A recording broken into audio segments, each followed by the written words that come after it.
Master stroke में जिक्र आज क्या किया जाए? कुछ पुराने गीत सुनाए जाए या कुछ नए गीत आपको सुनाए जाए? शुक्रवार का दिन है, फिल्म रिलीज होती है, लेकिन मौसम तो सियासत का है।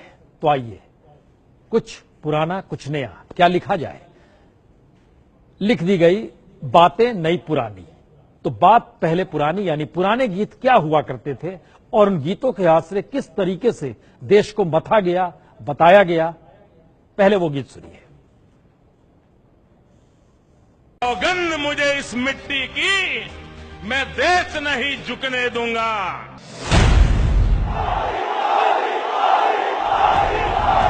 आप में कोई है भाई जिसको दिल्ली सरकार ने नौकरी दी हो?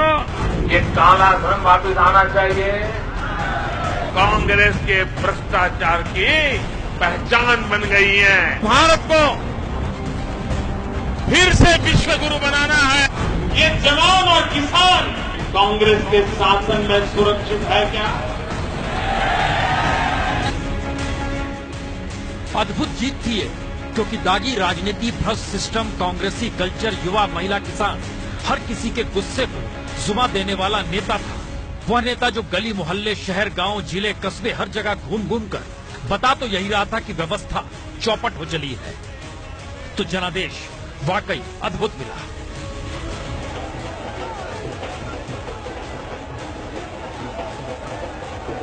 हर नेता की पोटली खाली कर दी थी उस नेता ने। मायावती का दलित दौरा खत्म हो गया, कांग्रेस का मुस्लिम तुष्टीकरण हवा हवाई हो गया, छत्रपों की सियासत खत्म होने लगी, जातियों के समीकरण धराशायी दिखाई पड़ने लगे। और जब संसद की जमीन को चूमा तो लगा यही लोकतंत्र के मंदिर में प्राण प्रतिष्ठा हो गई।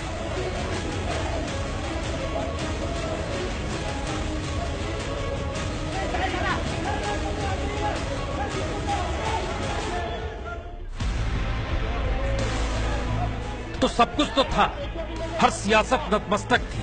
मौका ऐसा था कि देश वाकई बदला जा सकता था, नीतियों को नए सिरे से मथा जा सकता था, बाजार में बदलते भारत के सांस्कृतिक मूल्यों को जिंदा किया जा सकता था, आवारा पूंजी को राष्ट्रीय जरूरतों के अनुरूप ढाला जा सकता था, गांव को स्वावलंबी बनाने की दिशा में बढ़ा जा सकता था। और सेंट्रल हॉल के पहले भाषण ने तो हर उम्मीद को जगा भी दिया था। और इसलिए बेटा कभी मां पे कृपा नहीं कर सकता। बेटा सिर्फ समर्पित भाव से मां की सेवा करता है। और वक्त के साथ नजारे बदलते चले गए। मुंबई की इस तस्वीर ने कई सवालों को जन्म दे दिया। और उसके बाद 9 अरब से ज्यादा का चूना लगाकर 11 ब्रीफकेस के साथ विजय माल्या दिन के उजाले में फरार हो गया। सत्ता ताकती रही। फिर नीरव मोदी फरार हुआ, साथ में मेहुल चौकसी फरार हुआ। और जानकारी मिली देश के कुल 31 अरबपति देश को अरबों का चूना लगाकर भाग गए हैं। तो हर डायलॉग बेअसर सा लगने लगा। न खाऊंगा न खाने दूंगा। तो क्या जोर शोर से जो भी बातें कही गई वो देश के नागरिकों की भावनाओं से ही खिलवाड़ कर रही थी?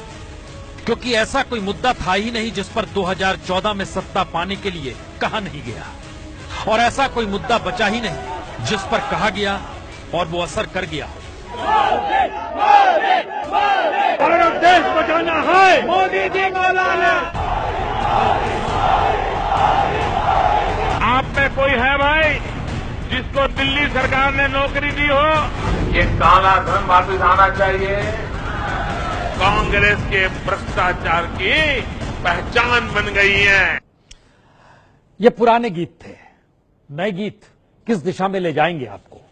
इस तस्वीर को जरा समझने की कोशिश कीजिए। मौजूदा वक्त के नए गीत क्या कहते हैं?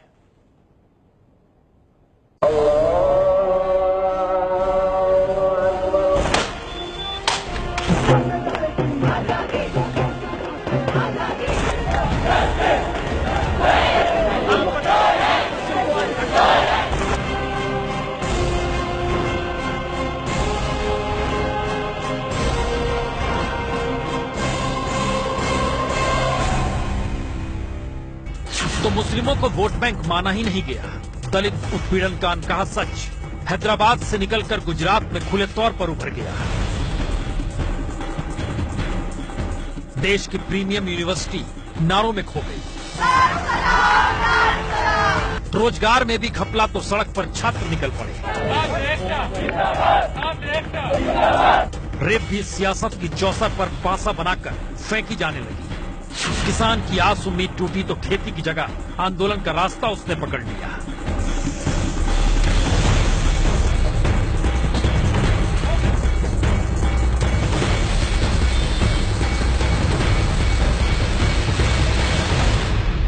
तो फिर हर कोई तो देश का नागरिक ही है, फिर सत्ता से आसरा जगा तो वह गलत हो गया या फिर सत्ता ने गलत रास्ता पकड़ लिया?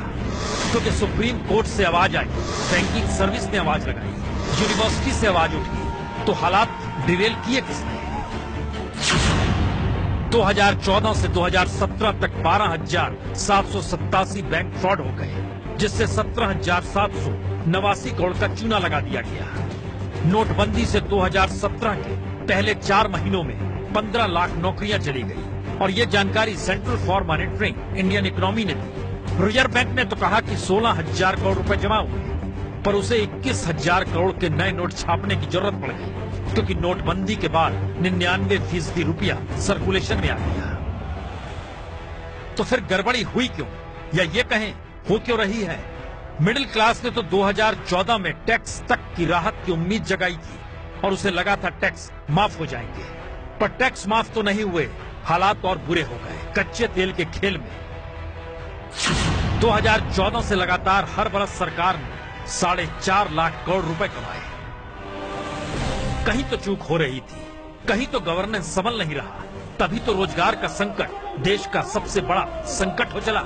हालात ये हो गए कि इंटरनेशनल लेबर ऑर्गेनाइजेशन ने रिपोर्ट जारी की और उसमें बहुत साफ साफ लिखा, मई 2014 से अक्टूबर 2017 तक सिर्फ 8,23,000 नौकरियां ही पैदा हुई, यानी बेरोजगारी दर 3.41 से छलांग मारकर 6.23% तक पहुंच गई।